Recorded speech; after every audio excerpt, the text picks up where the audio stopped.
Halo semuanya, sekarang Bimax dan Open Glass keduanya pakai FMA. Karena kedua mobil aku yang sering aku mainin ini, dua kategori ini Bimax dan Open Glass, sekarang aku ganti FMA semua. Kenapa? Jadi ada beberapa poin utamanya kenapa aku ganti FMA. Itu yang pertama, FMA itu mudah waktu ngeluarin motornya, jadi cukup dari bawah, aku nggak mesti harus buka gearbox untuk ngeluarin. Beda dengan waktu itu sebelumnya aku pakai VZ, itu ya kalau mau copot motornya itu ribet banget, apalagi di Open Class. Ketika motornya di belakang harus nyopot gearbox, gear cover itu harus nyopot peredam kacer baru bisa keluarin motornya. Dan yang berikutnya nih yang terpenting, kenapa aku pindah ke FMA, yaitu transmisinya. Transmisinya FMA ini kuat, dari defaultnya itu udah kuat dan jarang selek. Aku akan kasih tahu kenapa transmisinya itu kuat. Tapi kuatnya itu kalau settingan bawaan itu berisik. Nah, berisiknya itu coba kita dengerin dulu ya suaranya yang di max.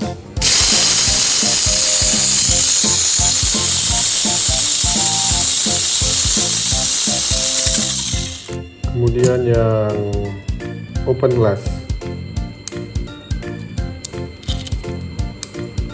Kok nggak nyala?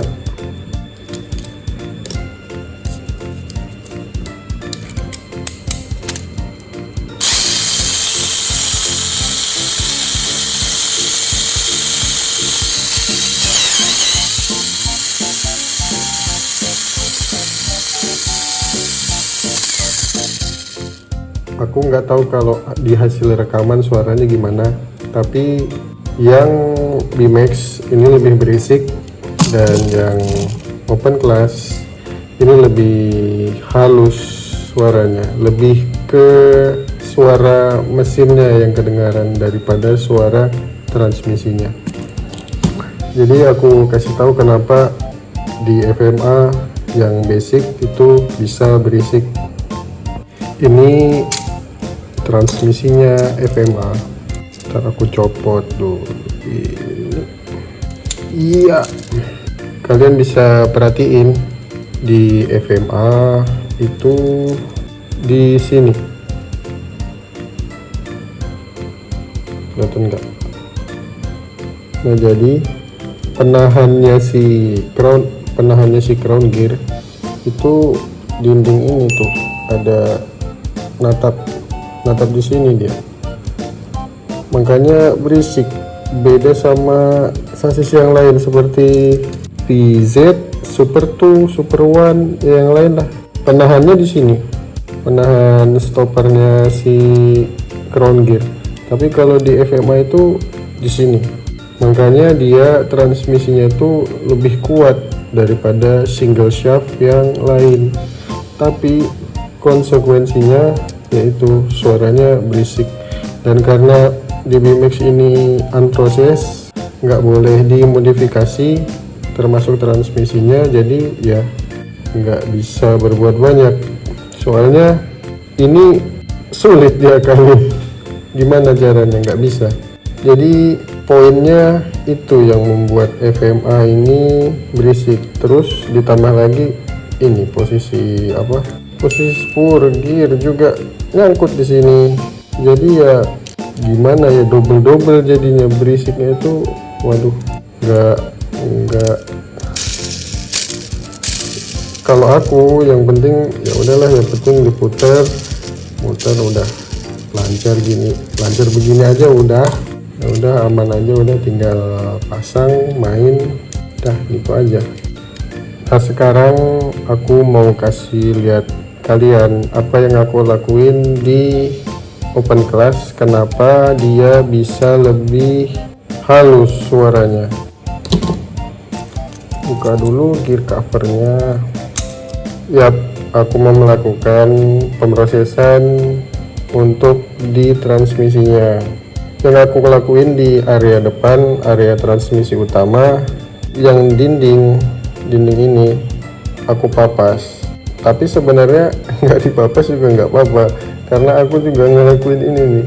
Aku ngurangin ini sisi apa sih namanya, di bubut atau di apa, di kurangin lah di sini. Kan aslinya sudut 90 derajat. Nah, ini dipapas karena ini berjarak, jadi si crown gear ini butuh stoppernya pakai spacer. Di sini aku lem ke sasisnya, aku beri tambahan potongan HG untuk ganjal si spacernya ini.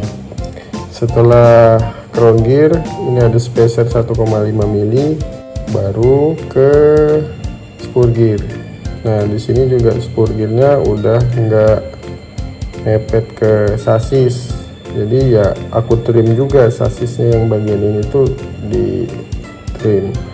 Nah, lalu ini nih di pinionnya propeller itu aku papas di bagian ininya, di lancipnya ditumpulin.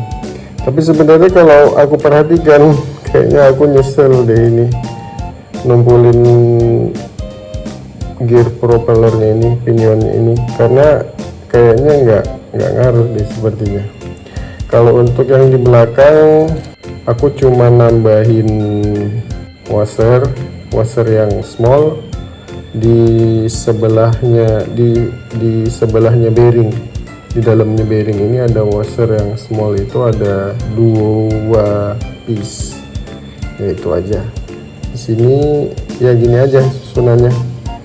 Ini bukan metode yang terbaik ya, jadi masih banyak kalian masih bisa explore sendiri, nyari di channel YouTube lain tentang FMA transmisinya biar enak tuh gimana. Pada prinsipnya yaitu ngurangin gesekan biar suaranya lebih halus, lebih enak, dan ini tetap ada gate-nya tapi aman, makanya suaranya dia bisa lebih baik daripada si B-Max. Setelah dipasang gear cover tanpa motor, diputar itu begini aja. Yang penting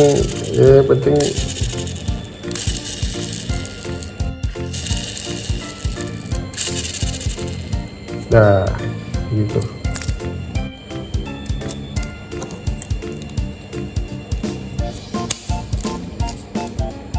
Itu alasan utamanya kenapa aku pindah ke FMA. Transmisinya lebih kuat dan melepas motornya mudah, tinggal lewat bawah. Dan kemarin waktu pakai VZ itu memang udah capek ya, isunya ini nih, begini. VZ itu pecah mulu rumah bearingnya. Soalnya aku sebenarnya kalau main itu udah nahan diri ya, tapi kadang-kadang kalau pas enak lewatnya ya bisa lah ya, sesekali pengen kencang juga. Nah, begitu kencang dipakai lompat tabletop, biasanya tabletop 3 dilompatin ya kayak gini, pecah. Nggak kuatnya sasis ABS tuh di situ. Jadi kalau depan gampang lah, bisa diperkuat, diapain, dipasang stay yang titiknya banyak, titik penguncinya banyak, itu bisa kuat. Tapi kalau di rumah bearing ini, waduh, udah kacau. Nah, di FMA aku nggak pernah ngalamin namanya pecah rumah bearing. Di FMA kuat, jadi di depan tebal, yang di belakang desainnya juga nggak terlalu kacau banget kayak VZ ini. Sebenarnya FMA waktu dulu aku pakai di B-Max itu ada isunya juga. Stay depannya FMA ini gampang pecah, Jadi misalkan pakai stick lurus nih, stick es krim dari sini ke sini, pakai stick es krim reinforcing plate itu nabrak, cross out nabrak, ya udah pasti udah retak udah di sini. Ini BMX aku balik lagi pakai FMA karena ya aku nemuin ini cocok, stay HG 1,5 mili yang model baru ini seperti HG nya Super X, rear Super X, tapi dia dibuat desainnya lebih flat gini, makanya cocok bener. Ini penguncinya pada beberapa titik nih, bawain 1 2 3 4 5 6 7 8 8 titik. Jadi ini kalau kehantup harusnya dia kekunci lah, udah nggak bisa ngayun. Ya mobil ini aku belum tes running, tapi semoga aja beneran sesuai ekspektasi ya, bisa kuat lah ya. Pokoknya FMA itu kacaunya di situ aja di depan, dan kalau open class kan aku udah nggak khawatir lagi karena udah nggak pakai, udah bumperless nih, udah HG semua depannya. Ya, tetap aja ada sih sebenarnya pecah-pecah di sini, ini ada bekas lem nih retak, ini pecah juga, nggak tahu juga kenapa kok pecah. Ini aku potongkan HG karbon di reinforce di sini, ini juga ada pecah itu, tapi masih nggak apa-apa, masih aman, masih ke handle.